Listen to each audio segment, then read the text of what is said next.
રાજ્યમાં સર્વાંગી વિકાસને વેગ આપવા માટે બજેટમાં કયા કયા ક્ષેત્રોને અગ્રતા આપવી તે અંગેના બેઠકોમાં નિર્ણયો લેવામાં આવી રહ્યા છે।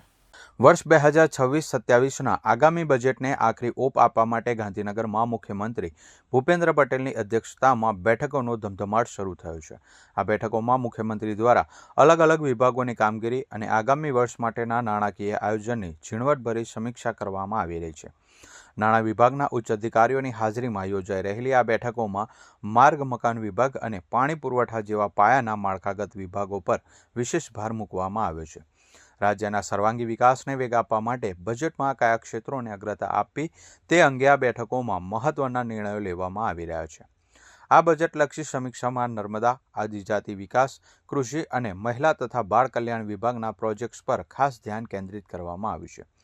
મુખ્યમંત્રીએ વિભાગીય સચિવો પાસેથી અત્યાર સુધીના ખર્ચ અને નવી સૂચિત યોજનાઓનો અહેવાલ મેળવ્યો છે।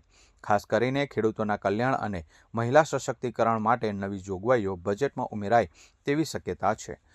સરકારનું લક્ષ્ય આગામી બજેટને પ્રજાલક્ષી અને વિકાસલક્ષી બનાવવાનું છે, જેથી છેવાડાના માનવી સુધી સુવિધાઓ પહોંચાડી શકાય।